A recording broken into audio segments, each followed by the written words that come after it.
So I'm here with Box Rocks Media at Spree CrossFit in Berlin, Germany, and we're just going to talk a little bit about rope climbing, what is so important about it, and why I like it so much. I talk about this concept of freestyle a lot, which is about being able to see across disciplines, but also being able to move your body in different ways in order to problem solve better.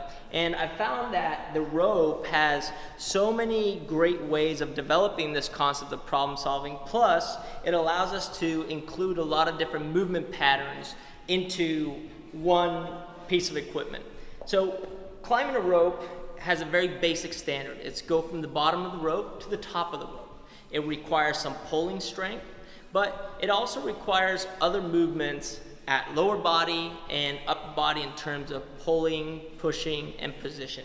So starting with a very basic form of rope climbing, which is the most basic form of rope climbing that I would teach any beginner, I would use this style called the Spanish wrap. And the Spanish wrap is something that you see in very beginner aerialists and circus performance. And it goes like this. It's very simple.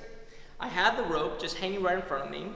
I pull one leg up off the ground, and what I'm looking for here is, can I get my knee above the hip? The reason I want the knee above the hip is the same reason I want full depth in my squat or hip crease below the knee.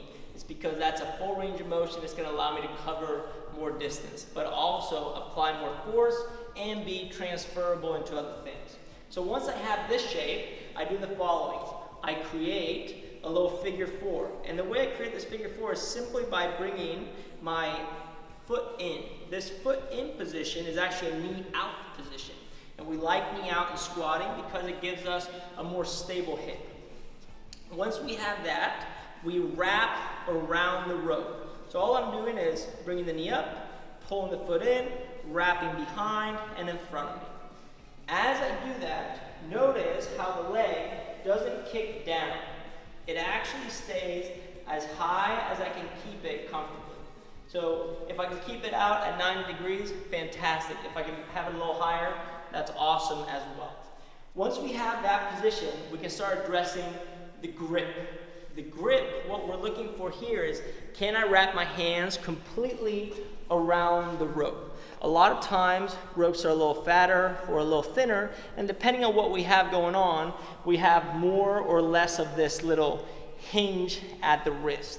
But we always want to think thumbs around.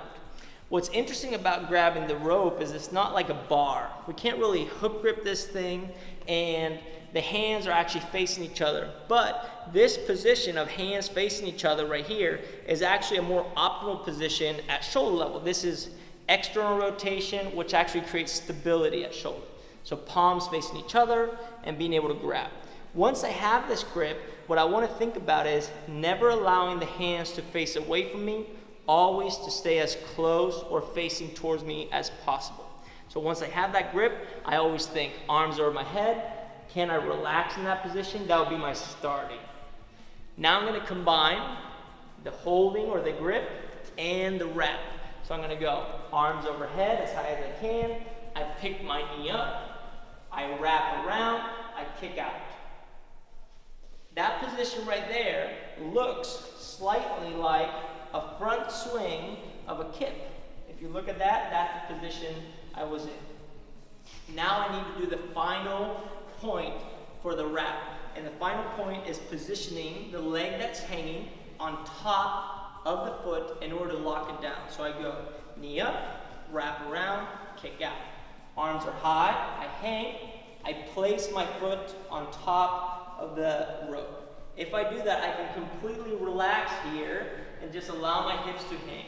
I don't have to do much with my arms. Everything is connected downstream. Now, if my feet are low as I'm hooking in, what's going to happen is I'm going to feel the slipping of the rope happen, and that's when I'm going to see the burning of the leg. So anytime you wrap, you don't want to wrap with your foot down. You want to keep your foot as high as possible, and your hips low. Once we have that position, like in any power movement, the hips are the main power generator, and they need to move first. So I'm going to wave myself up the rope. So I'm going to go knee up, wrap around, kick out, hang. From here, hips drive first. Notice that the arms don't pull. The reason I don't want to bend the arms is just like in Olympic weightlifting.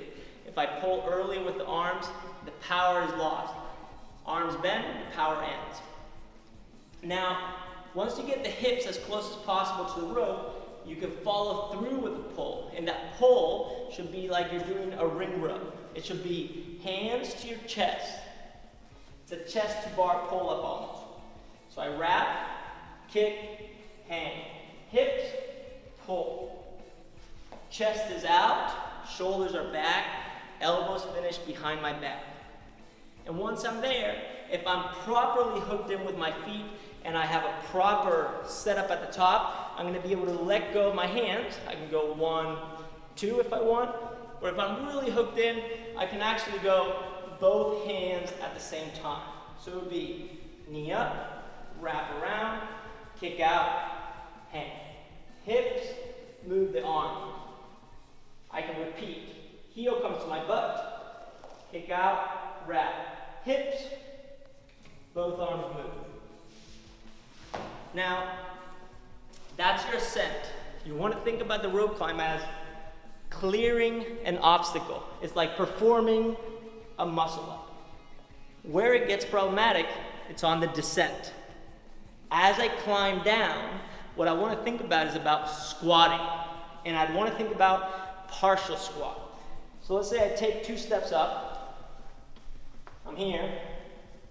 1, get another 1, 2. On the way down, I would go partial squat, release, pinch. Partial squat, release, drop. That would be your Spanish wrap, muscle up on the way up, which is a pull up into almost a dip, and then on the way down, squatting until you're at the bottom.